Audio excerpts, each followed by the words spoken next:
Okay, welcome to the deep dive. We're diving into some, well, pretty interesting waters today. We are indeed. Specifically, the global market for marine black boxes. hmm And our guide for this is a report called Global Marine Black Box Market, Growth and Regional Trends. That's the one. And, when you think black box, don't just think crash recorder, though that's part of it. Right. This tech is crucial for safety, yeah, but also for capturing really vital operational data. Okay. And the report shows they're becoming standard gear, really, not just for the huge container ships, but across the board. Cargo, naval, you name it. Gotcha.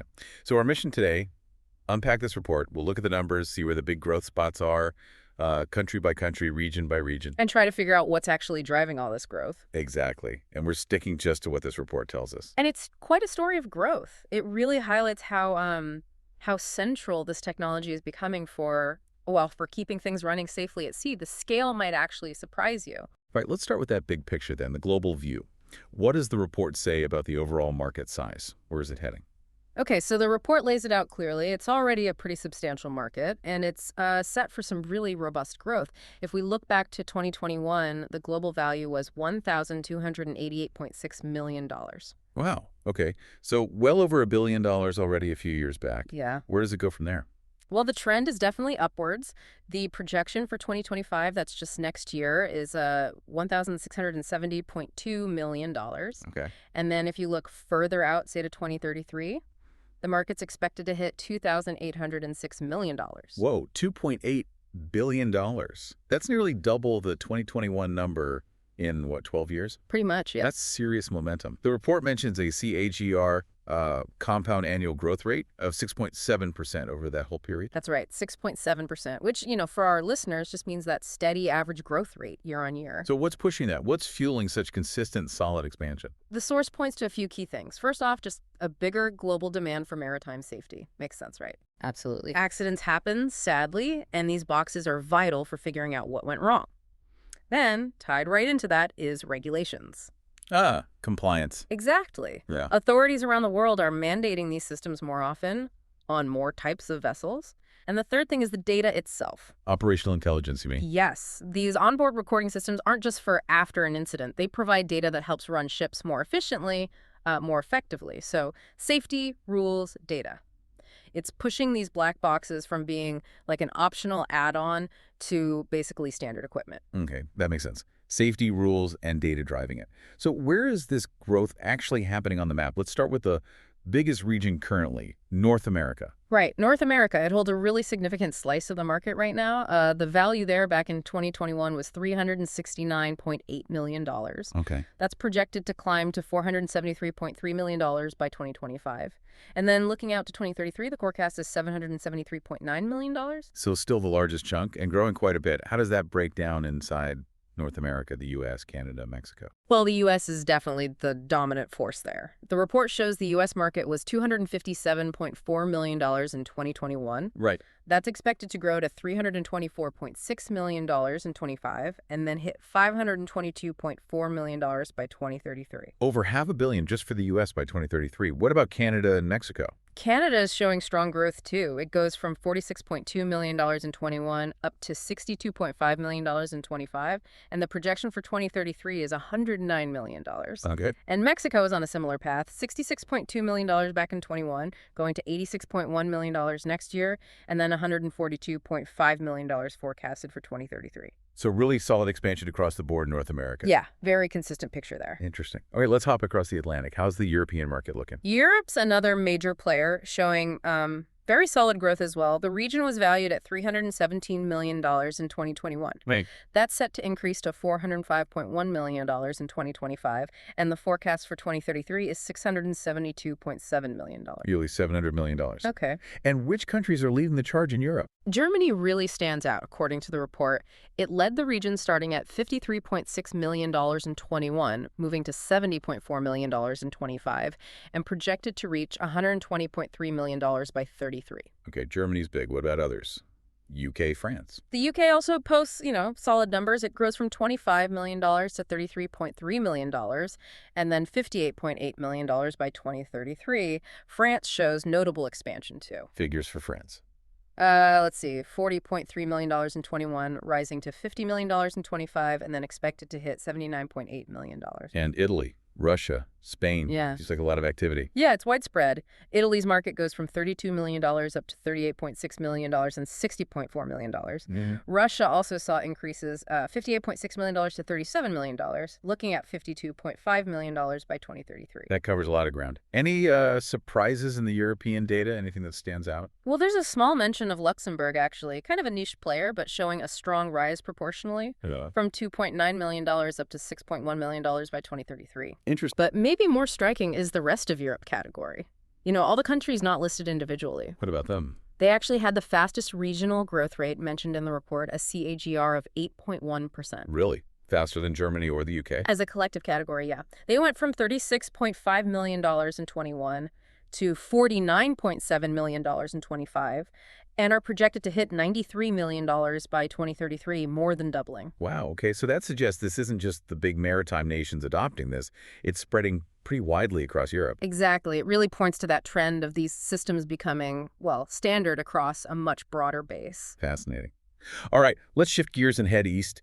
Asia Pacific, huge for shipping.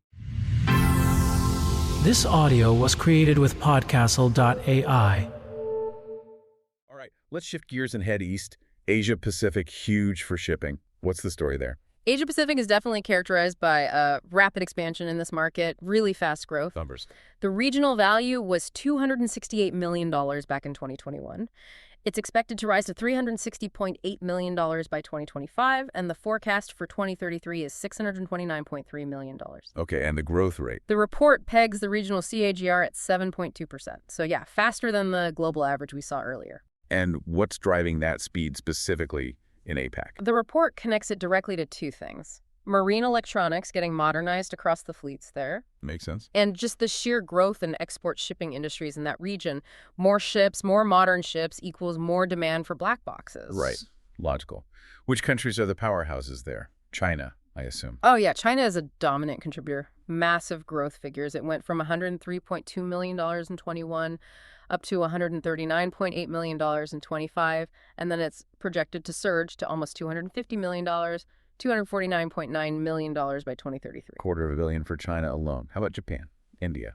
Japan also shows strong figures, $32.7 million in 21 going to $43.2 million, and then $69.9 million. And India is actually highlighted specifically. Oh, why is that? It has one of the strongest growth rates, CAGRs, within the Asia-Pacific region itself. Interesting. What are the numbers? India goes from $30.8 million in 21 to $42.9 million in 25, and it's projected to hit $79.8 million by 2033. So, again, more than doubling. That relative growth in India is definitely something to watch.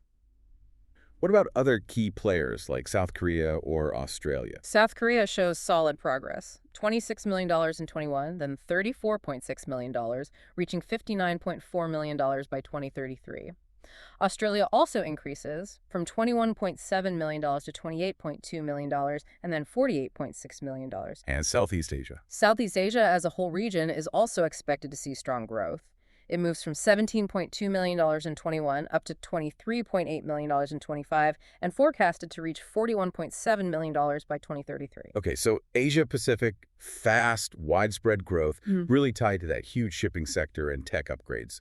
Let's pivot to Latin America now. What trends does the report highlight there? Latin America is also seeing market expansion. The report points specifically to increasing maritime regulations being a key factor there. Right, like we saw globally. Yeah, plus the ongoing trend of, digitizing vessels, making ships smarter, collecting more data. And who are the main players in Latin America for this tech Brazil? Brazil leads the region, yeah. Its market grew from $74.8 million in 2021, expected to reach $94.3 million in 2025, and with a projection of $154.2 million for 2033. Okay. Argentina. Argentina also shows significant growth. It advanced from $33.8 million in 21 to $42.7 million in 25, and the forecast is $70 million by 2033. Are there other countries making noticeable contributions down there? Yep. Colombia's market is mentioned, rising from $14.4 million to $18.2 million, expected to hit $30 million. Peru grew from $13.3 million to $16.3 million, and looking at $23.6 million by 2033. So again, it seems like it's not just the absolute biggest economies driving it. those regulations you mentioned are probably pushing adoption across diverse markets. That seems to be the pattern, yes. Okay, last region to cover, the Middle East and Africa. What's the picture there? The report describes this region as having more gradual adoption, steady, but maybe not as explosive as Asia-Pacific. Okay, and the drivers identified for MEA. Two main things mentioned: increasing fleet sizes, just more ships operating in and around the region. Right. And also, again, stricter marine safety protocols being put in place. Can we see that reflected in the country data they provide? We can. Egypt, for instance, shows growth. Figures go from $8.6 million in 21 to $11.3 million in 25, reaching $19.5 million by 2033. Turkey also posted solid growth numbers. How did Turkey do? From $9.7 million to $12.7 million, and then $22.3 million forecasted. And the rest of the Middle East category, which includes key players like the GCC nations, that expanded from $25.8 million in 21, expected to hit $31.9 million in 25, and reaching $51.2 million by 2033. Okay, so even in regions maybe adopting a bit more slowly, the underlying trend is still clearly upward, driven by those core needs: safety and expanding fleets. Exactly. And that's where, pulling it all together is interesting. The report emphasizes this comprehensive growth. We've seen it now in North America, Europe, Asia Pacific, Latin America, and the Middle East and Africa. It's everywhere. Which really underlines, what's the big takeaway from that widespread growth? It's that increasing integration we talked about earlier. Marine black boxes aren't just niche items anymore. They're becoming fundamental, standard tools for both safety and for operational analysis. Analytics. So it's less of an afterthought, more of a core system. Precisely. They're becoming really an indispensable part of the whole global maritime infrastructure.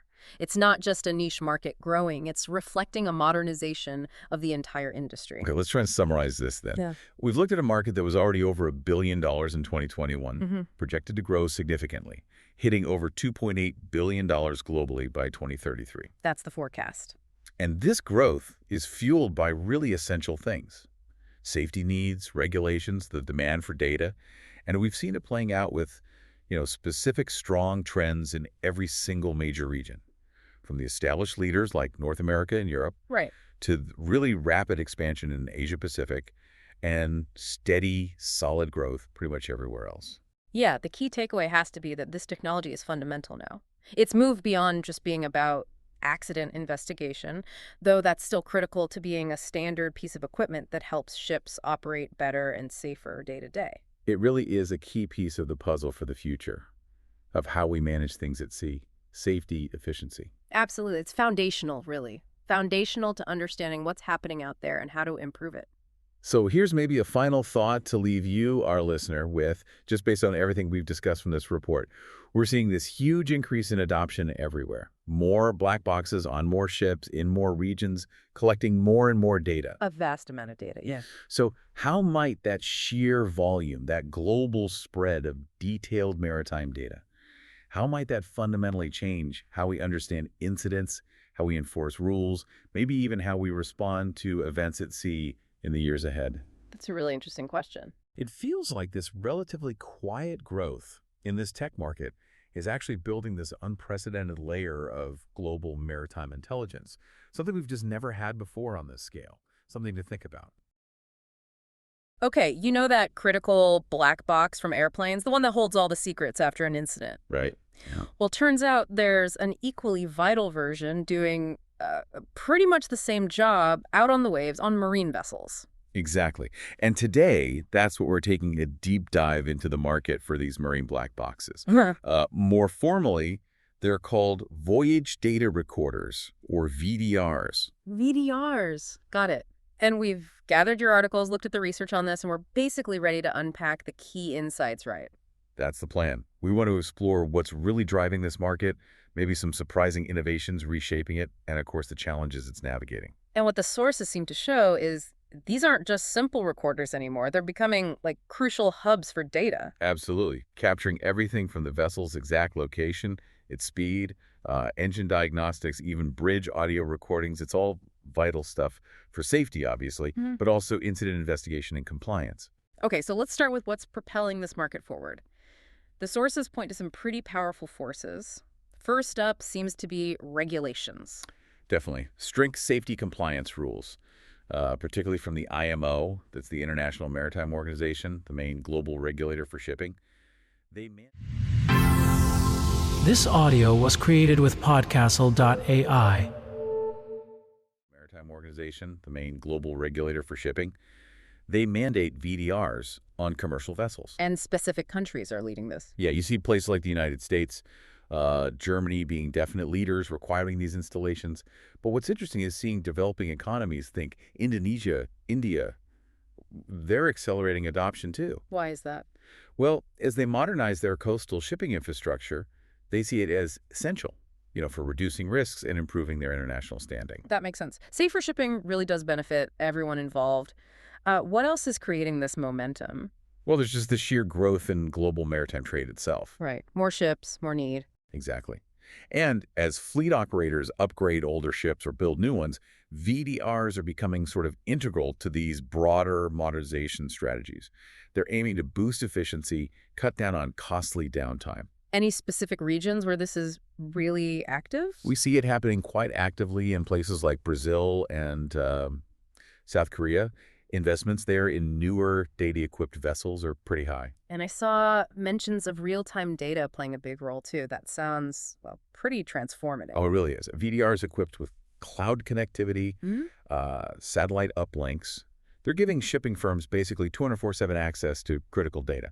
On what kind of things? Route performance, the health of onboard systems. Yeah. This shift, from just recording after the fact to actively transmitting data, it's particularly critical in high-risk or remote regions. Like where? Think the South China Sea or maybe Arctic routes, places where a quick emergency response relies heavily on getting immediate information. And what the sources highlight is that this real-time capability isn't just for safety anymore. It's actually becoming a competitive edge for operational efficiency too. Okay, so those are some powerful tailwinds pushing the market forward. But as the sources also point out, it's not all smooth sailing, is it? What are the main hurdles? Yeah, definitely challenges. High acquisition costs and maintenance costs too, they remain a pretty significant barrier. Especially for smaller operators. Exactly. Particularly acute for them. Think regional fishing fleets, maybe local ferries in places like Latin America or parts of Southeast Asia. The advanced units, the ones with all the bells and whistles, they're a significant capital expense. Yeah, I can absolutely see that being a major hurdle. And, well, with any system collecting so much data, there have to be concerns about privacy and security, right? Definitely. Data privacy and cybersecurity are rapidly rising issues. It's critical for military fleets, obviously, but also for commercial operations, handling sensitive cargo or maybe competitive route information. Are there actual incidents? The sources do mention increasing incidents of hacking targeting maritime systems, which understandably is pushing operators to demand stricter security protocols. The problem is, many older VDR systems just weren't designed with modern cyber threats in mind. Makes them vulnerable. And these systems have to work perfectly in really tough conditions at sea. Exactly right. Technical reliability under harsh marine conditions, constant saltwater exposure, high pressure in some parts, maybe unpredictable power interruptions. That's a constant design challenge. Have there been failures? Yeah, the sources describe cases where VDRs have failed, or the data got corrupted during an accident. Often it's down to things like battery failure. Wow. It just underscores the critical need for really robust designs and rigorous routine checks, especially in regions known for tough weather or sea states like Northern Europe or coastal Canada. So despite those pretty considerable challenges, where is the real innovation happening according to your sources? What's actually new and exciting in this space? Okay, well, one major trend that really jumped out is the integration of VDRs with AI, artificial intelligence and predictive analytics. How does that work? This is where they move beyond just passive recording. AI is being used to actively forecast potential equipment failures based on that VDR data, analyze route risks in real time, even suggest optimal operational adjustments for, say, fuel savings. So predictive maintenance and optimization on a ship, that's a significant leap from just crash recording, isn't it? It really is. And fleets operating in really congested, busy areas like the Singapore Strait, they're already leveraging these AI-integrated VDRs to optimize performance. And getting that data back to shore reliably must be a key part of the innovation, too. It is, yeah. That's where the shift toward cloud-based remote monitoring comes in. Firms are heavily investing in satellite-linked platforms. Designed for what exactly? Designed to relay real-time diagnostics, performance data, directly back to land-based control centers. This enables proactive interventions, maybe scheduling maintenance before a failure occurs or providing immediate support during an emergency. It just gives operators much better oversight. And what about the vast number of older ships already out there? Are they just left behind? No, that's actually a huge part of the market evolution. Regulatory updates, particularly under the SOLAS Convention, that's Safety of Life at Sea, they're requiring retrofits of VDR systems on vessels built before certain dates. So manufacturers have to respond. Exactly. They're responding with modular, scalable solutions. Things designed to make it easier and hopefully less expensive for vessels in markets like, say, Russia or Turkey to upgrade and meet the new international standards without needing a complete, potentially prohibitively costly overhaul. Okay, so bringing all this together, you see this market being strongly pulled by those compliance needs, propelled by rapid tech advancements, but also grappling with very real-world issues like cost and technical reliability. That sums it up well. It's clearly not static. It's actively transforming, integrating AI, cloud connectivity, moving towards much more proactive roles. Right. And that leaves us with a final thought, perhaps. As these marine black boxes capture and transmit more and more sensitive data, everything from exact location and engine health to potentially private conversations from the bridge, what does this tell us, really, about the growing importance and maybe the potential vulnerabilities of data ownership and cybersecurity out on the high seas? Something to think about, as global trade continues to rely so heavily on these increasingly data-rich vessels moving goods all around the world. This audio was created with podcastle.ai.